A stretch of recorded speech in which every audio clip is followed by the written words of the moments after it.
Back to once again ہمارے YouTube channel پہ. اور آج کی اس ویڈیو میں ہم لوگ نا آپ کے سامنے ایک فنی کلپ آپ کے سامنے رکھیں گے جس میں آپ دیکھیں گے اور اس کو انجوائے بھی کریں گے. تو چلیے ویڈیو شروع کریں. تو سن، ایک بزرگ فرماتے ہیں کہ میں ایک مسجد میں نماز ادا کرنے گیا. وہاں میں نے دیکھا کہ ایک مالدار تاجر بیٹھا ہے اور اس کے ساتھ ایک فقیر بیٹھا دعا کر رہا ہے. غریب آدمی دعا کر رہا ہے، وہابی ہے. اور اب وہ دعا کیا کر رہا ہے ناظرین؟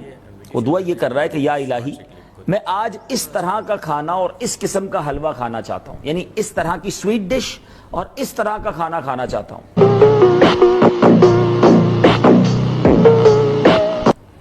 بڑی عجیب سی دعا تھی، اور وہ جو بزنس مین تھا وہ سن رہا تھا. اب اس نے نیگیٹو سوچا، بدگمانی کی کہ یہ فقیر جو ہے یہ اللہ سے نہیں مانگ رہا، یہ مجھے سنا رہا ہے. یہ چاہتا ہے کہ میں اسے ایسا کھانا کھلا دوں، مگر میں نے اس کی بات ماننی نہیں ہے، میں نہیں کھلاؤں گا. وہ دعا مانگتا رہا. آخرکار دعا مانگ کر وہ فقیر جو ہے وہ وہیں لیٹ گیا، آرام کرنے لگا. تھوڑی دیر ہوئی تو ایک اور شخص مسجد میں داخل ہوا اور اس کے ہاتھ میں ایک طباق تھا، بڑا سا کھانے کا طباق تھا، اس پہ کپڑا ڈلا ہوا تھا. اس نے دائیں بائیں دیکھ کر اس غریب آدمی کو جگایا اور کہا کہ یہ لو کھانا کھا لو. مالدار تاجر بھی دیکھ رہا ہے، بزرگ کہتے ہیں میں بھی یہ ماجرا دیکھ رہا تھا. اب وہ جو غریب شخص اٹھا اور اس طباق سے جب کپڑا ہٹایا گیا تو ناظرین ایگزیکٹلی وہی کھانا تھا جس کی اس نے تمنا کی تھی. یہ کیسے ہو سکتا ہے؟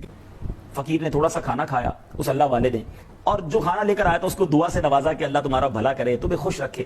وہ جب کھانا باقی لے کر واپس جانے لگا تو اس مالدار تاجر نے اس کھانا لانے والے شخص کو پکڑ لیا حضرت جی اور کہا رکو تو صحیح، میری بات تو سنو. کہ فرمائیے. ایک بات بتاؤ، تم اس غریب آدمی کو پہلے سے جانتے تھے؟ نہیں. اس نے کہا نہیں، میں تو اس کو نہیں جانتا تھا، یہ سب سے پہلی آج ہماری ملاقات ہوئی ہے. تو کہا یہ تو بتاؤ کہ ایگزیکٹلی یہی کھانا لے کر تم مسجد میں کیوں آئے اور اس کو تلاش کر کے کیوں کھلایا؟ اس کے پیچھے کیا راز ہے؟ آپ بھی تلاش کریں، میں بھی تلاش کرتا ہوں. اب اس شخص نے جو اپنا واقعہ بتایا بہت ایمان افروز ہے. وہ شخص کہتا ہے کہ میں بھی ایک غریب شخص ہوں، اچھا اور مزدور ہوں. ٹھیک ہے، روزانہ مزدوری کرتا ہوں، تھوڑے سے پیسے کماتا ہوں، گھر لاتا ہوں، بیوی بچوں کا پیٹ پالتا ہوں. ٹھیک ہے، سمجھ گیا. میری زوجہ اور بیٹی نے سال بھر سے اس قسم کے کھانے کی خواہش کی ہوئی تھی، مگر میرے پاس پیسے ہی نہیں ہوتے تھے. آج تھوڑی سی مزدوری جو ہے میری اچھی بن گئی. ایک مسکال یعنی 4.5 ماشا سونا مجھے ملا.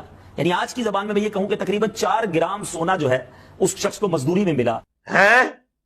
اس نے سوچا کہ بیوی بچوں نے پرٹیکولر کھانے کی فرمائش کی ہے، آج اس کو پورا کر دیتے ہیں. میں مثال کے طور پہ آپ کو سمجھانے کے لیے کہ گویا گھر والوں نے چکن بریانی اور گاجر کے حلوے کا ارادہ کیا ہوا ہے، خیال ہے تھوڑا جا اوکھا مسئلہ چھیڑ بیٹھا. کیوں نہ آج اپنے بچوں کو خوش کیا جائے اور ان کے لیے وہی کھانا بنا دیا جائے. تو کہتا ہے میں وہ سامان لے کر آیا، اپنی زوجہ کو دیا کہ یہ کھانا بناؤ. آج بچے بھی بہت خوش تھے کہ ہم اپنی پسند کا کھانا کھائیں گے. یہاں یہ بھی سیکھنے کو مل رہا ہے ناظرین کہ بہت سے غریب وہ ہیں جن کے گھروں میں مہینوں گوشت نہیں پکتا. نازک صورتحال ہے. اب وہ شخص کہتا ہے میں تو میری بیوی کو سامان دیا کہ کھانا بناؤ اور میں سو گیا. جب میں سویا آنکھیں تو بند ہوئی، قسمت جاگ اٹھی. یہ کہانی شروع ہونے لگی ہے. مدینے والے آقا صلی اللہ تعالی علیہ وسلم میرے خواب میں تشریف لائے اور آقا علیہ الصلوۃ والسلام نے کچھ ارشاد فرمایا. آقا نے فرمایا آج تمہارے علاقے میں اللہ عز و جل کا ایک ولی آیا ہوا ہے، اس کا قیام مسجد میں ہے.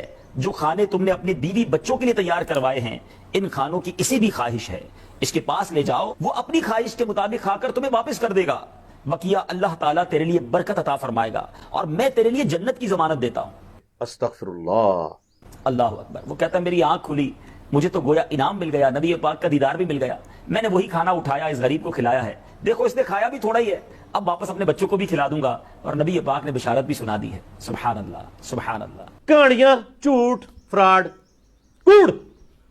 اب اس تاجر کی کیفیت بڑی بدل گئی. یہ سوچنے لگا کہ میں تو نیگیٹو سوچ رہا تھا، میں تو یہ سوچ رہا تھا کہ یہ بندہ دعا مجھے سنانے کے لیے کر رہا ہے، مگر یہاں تو ماجرا ہی کچھ اور ہے. یہ اللہ کا نیک بندہ ہے اور اس کے کھانے کا انتظام کس غیبی طریقے سے ہو رہا ہے.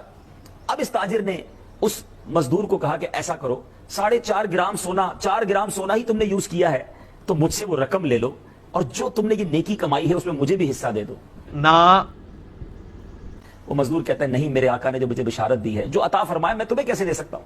کہ 10 گرام لے لو، 20 گرام لے لو. یہ بڑھاتا رہا. وہ مزدور کیسا عاشق رسول تھا، وہ کہتا ہے ساری دنیا کی دولت دے دو، میں تمہیں وہ نیکی نہیں دے سکتا جو مجھے نبی پاک کے کرم سے عطا ہوئی ہے. سبحان اللہ. ناظرین یہ واقعہ بہت بڑا سبق ہے کہ کیا ہم لوگوں کے بارے میں